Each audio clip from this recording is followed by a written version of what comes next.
नमस्कार, बहुत बहुत स्वागत है आपका ओली न्यूज नेशन के डिजिटल प्लेटफॉर्म पर। आपको बता दें कि उत्तर प्रदेश में बुलडोजर एक्शन पर सुप्रीम कोर्ट का बड़ा फैसला आया है। जी हाँ, आपने सही सुना कि सुप्रीम कोर्ट ने बुलडोजर एक्शन पर बड़ा फैसला ले लिया है। जो लोग योगी सरकार पर लगातार सवाल खड़े करते आ रहे थे, सुप्रीम कोर्ट ने उन्हें फटकार लगाई है और योगी आदित्यनाथ की पीठ थपथपाने का काम किया है।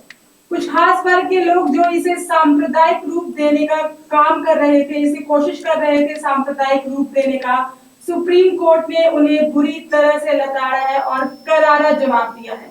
अपराधियों के इरादे और अवैध निर्माण पर योगी सरकार का बुलडोजर चलना शुरू हो गया था। इस पर लोगों ने आपत्ति जताई थी और इसे भी हिंदू मुसलमान एंगल देने का कोशिश कर रहे थे।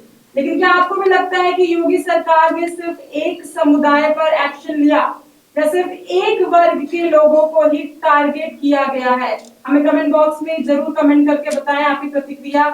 अभी चाहती हूँ मैं कमेंट बॉक्स पे और ज्यादा से ज्यादा इस वीडियो को लाइक करें और शेयर करें। मैं आपको बता दूं कि पैगंबर विवाद पर हिंसा के बाद से उत्तर प्रदेश में चल रही बुलडोजर की कार्रवाई के खिलाफ जमीयत की याचिका पर सुप्रीम कोर्ट ने आदेश देने से मना कर दिया है। जी आपने सही सुना, सुप्रीम कोर्ट ने आदेश देने से मना कर दिया है। जमीयत का आरोप था कि राज्य में हुई हिंसा के बाद एक समुदाय को निशाना बनाया जा रहा है। पिछले दिनों यूपी में अलग अलग शहरों में उपद्रवियों ने अपराधियों के खिलाफ योगी ने बुलडोजर चलाया था। इससे कोहराम मच गया था पूरे प्रदेश में और इसीलिए यूपी में अवैध निर्माण को तोड़ा गया तो जमीयत ने सुप्रीम कोर्ट का दरवाजा खटखटाया था, जिस पर अदालती कार्रवाई शुरू हुई और आज जमीयत की इस याचिका पर सुप्रीम कोर्ट ने सुनवाई की।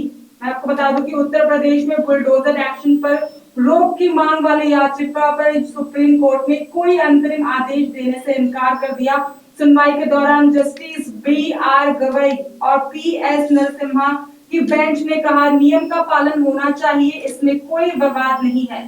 यदि निकाय के नियमों के मुताबिक निर्माण अवैध है तो फिर हम कैसे उसे गिरने से रोकने के लिए अथॉरिटीज को आदेश दे सकते हैं? यूपी में कई अवैध कॉलोनियों पर भी योगी बाबा का बुलडोजर जमकर गरज चुका है। जमीयत के वकील ने कहा कि दंगा करने के आरोपियों के खिलाफ सरकार चुनकर कार्रवाई कर रही है। इस पर सीनियर एडवोकेट दुष्यंत दवे ने कहा, कोई किसी अपराध में आरोपी है तो उसे उसके घरों को गिरने की कार्रवाई हमारे समाज में स्वीकार नहीं की जा सकती। हम कानून के शासन से चलते हैं। इस दौरान वरिष्ठ अधिवक्ता हरीश साल्वे ने भी यूपी सरकार का पक्ष रखा। तो यूपी सरकार का पक्ष रखा गया है। मैंने आपको जैसे कि पहले ही बताया था कि योगी सरकार की पीठ थपथपाने का काम हुआ है। उन्होंने कहा कि कोई व्यक्ति किसी मामले में अगर आरोपी है, सिर्फ इसलिए उसके अवैध निर्माण को हटाने की कार्रवाई रोकी नहीं जा सकती है। और सवाल ये है कि जो लोग कह रहे हैं कि सरकार चुनकर कार्रवाई कर रही है, मैं उनसे पूछना चाहती हूँ कि अभी जो नोएडा इंटरनेशनल एयरपोर्ट के आसपास बनी अवैध कॉलोनियों को हटाया गया था, वह किसकी थी? क्या वह भी कुछ खास वर्ग के लोगों की थी? बुंदेलखंड शहर में जो ककौड़ी थाना एरिया के झांझर गांव के पास बड़ी संख्या में अवैध कॉलोनियों को हटाया गया, उस पे आपका क्या कहना है? इसके साथ ही उन्होंने कहा कि याचिकाकर्ताओं को अखबार की खबरों के आधार पर अदालत में पक्ष नहीं रखना चाहिए।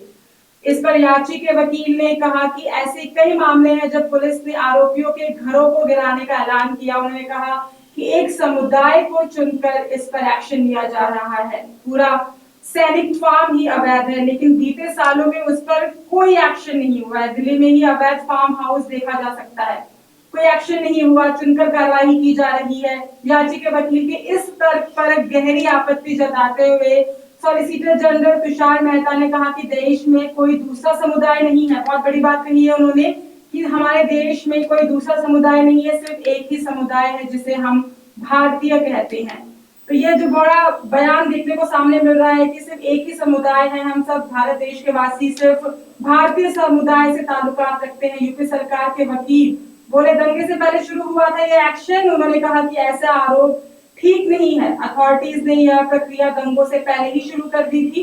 इसके अलावा जिनके अवैध निर्माणों को गिराया गया है, उन्हें पहले ही नोटिस देकर कार्रवाई के बारे में जानकारी भी दे दी गई थी। आपको बता दें कि उत्तर प्रदेश में योगी सरकार का बुलडोजर तो बहुत पहले से ही एक्शन में था, लेकिन हिंसा के बाद उपद्रवियों के अवैध निर्माण की भी बुलडोजर को निशाने पर आ गया था। प्रयागराज में हिंसा के मास्टरमाइंड कहे जा रहे जावेद पंप के आलिशान घर पर भी बुलडोजर चलाया गया था। जी हाँ, उनके घर पर बुलडोजर चलाया गया था, उसे ध्वस्त कर दिया गया था।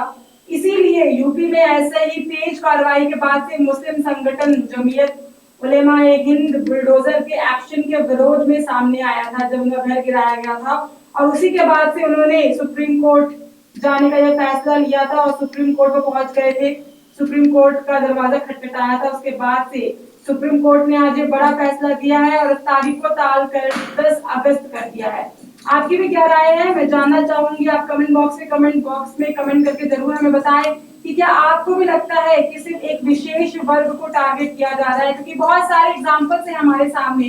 कई जगह जहाँ भी अवैध बस्तियों को इकट्ठा किया गया है, जहाँ पे भी अवैध बस्तियां खड़ी की गई है, वहां पे ये बुलडोजर चलने का काम कर रहा है। इससे सुप्रीम कोर्ट ने भी आज इस पे जो याचिका ले गए थे जमीयत के लोगों से खारिज कर दिया है और इस पे फटकार भी लगाई है। ऐसे अन्य खबरों के लिए देखते रहिए ओनली न्यूज नेशन।